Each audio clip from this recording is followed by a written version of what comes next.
Hello there, horror fam. This is Josh reporting live from my glamorous office. As you can see, I have my pop horror figures behind me. I have a little miniature Michael Myers. I'm standing right here with his knife held in hand, and I think he's wanting to kill me, but I hope you guys are staying safe out there.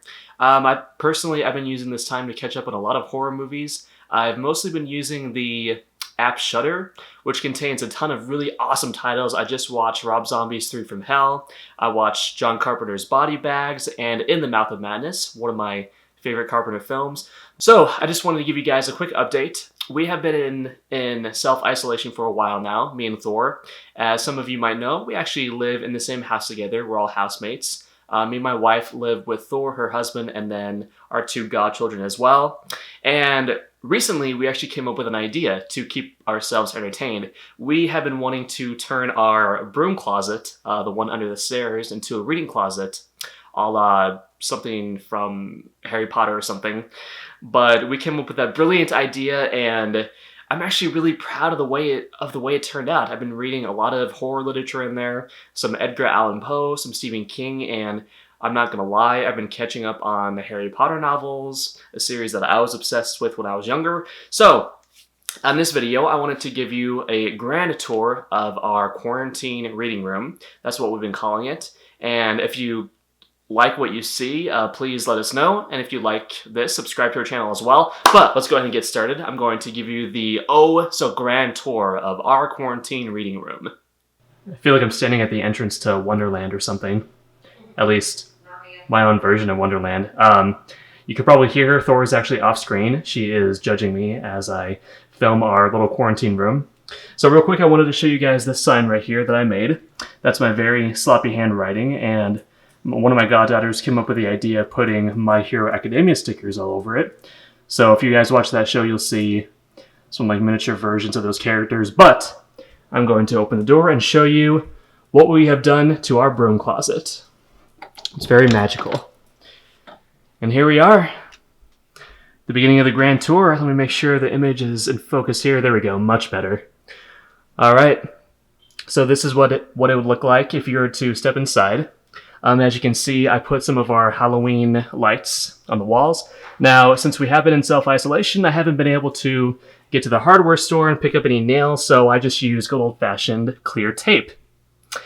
Very primitive, but effective nonetheless.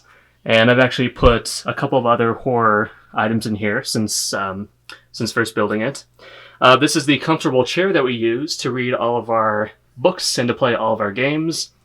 I put this painting here on the chair. This is actually a painting that we got at Phoenix Fan Fusion. A very awesome event. We met some awesome celebrities, and my dog Zuko wanted to join me in the video. He actually really likes it in here. But anyway, we got this at Fan Fusion, and we've been meaning to put it on one of our walls because it's really awesome. Let me get a closer shot here. As you can see, it portrays a number of really awesome horror characters. You got Michael Myers right there in the center. You have Jason Voorhees, you have Elvira and her busty figure down there at the bottom. It was a really awesome purchase, and it's kind of just been collecting dust on our bookshelf. We haven't really figured out what to do with it yet, but we will hang it on our wall eventually, probably when lockdown is all over. But over here, as I mentioned earlier, I do live with my 2 godchildren, and they wanted to put some of their paintings up on the walls, so I went ahead and obliged, and this is really cool. I actually just put this up. This is the loser sign from the movie It. If you've seen the movie, a character wears an arm cast, and originally he has the message loser written on it, but he tries to change it into something more appealing, so he tried to change the S to a V, but it obviously didn't work out. It, by the way, is an awesome movie. It's one of the better Stephen King movies in recent years. We'll go over here. This Shakespeare bust actually does belong to Thor. She has 2 of them. The other one is currently sitting in our living room, but that's a really cool bust. He has a very penetrating stare. He lets intruders know that this is our quarantine room, and anyone who enters will be thrown into the witch's cauldron. Speaking of which, this is a plastic cauldron that we usually use on Halloween. It just kind of been sitting in our garage, so I decided to put it in our reading closet. We have a plush Pennywise just kind of hanging around. He is very adorable. He's actually been featured in a number of our videos. And the last piece of It memorabilia that we have is the Georgie boat. This is actually made of cardboard, and it's something I actually picked up at a Spirit Halloween store. All 7 of the Harry Potter books. As you can see, only 6 of them are present because I have been rereading the series. I'm currently on book number 3, Prisoner of Azkaban. I haven't thought of a name of this skull yet. Maybe I'll call him Slim Shady or Mr. Bonejangles or something, but we have our skull there, and then we have this, which was a gift from my wife's sister. So my sister-in-law gave me this. It's really cool. And then finally, we have a book about Stephen King. It goes through many of his works, including Carrie, Salem's Lot, and It. It's also a biography. It contains details of his earlier life, like when he was a teenager and when he was first born and all of that, but it's a really, really fascinating read, especially for Stephen King fanboys like myself. I'm a die-hard Stephen King fanboy. In fact, I will actually talk about Stephen King in my sleep. I've done it before many times, embarrassingly to my wife. She's heard me talk about him in my sleep. Down here, just some of my godchildren's toys, just kind of sitting in the corner. There is a foam cat that we've used for Halloween before. Some Dasani water bottles in case anybody gets thirsty. This little rug that reminds me a little bit of the rug from The Shining, although not as eerie or terrifying.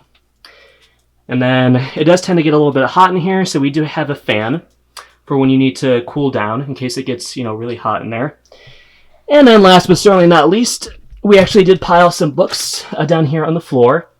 Stephen King's Pet Sematary, and then this orange book is the complete works of William Shakespeare, which, by the way, my favorite Shakespeare work is Macbeth. I've always been a big fan of that play. Zuko is trying to sit down on the chair, but he's having a difficult time because the painting is there. Love you, Zuko. But guys, that's pretty much it. Some other books that we have down here, we have an Agatha Christie novel. We have Fahrenheit 451 by Ray Bradbury. But yeah, we've been spending a lot of time in here, keeping ourselves entertained, and I'll probably be spending a lot of time during self-isolation in here, actually. It's a very comforting room, it's very peaceful, and yeah, I'm just really proud of the way it turned out.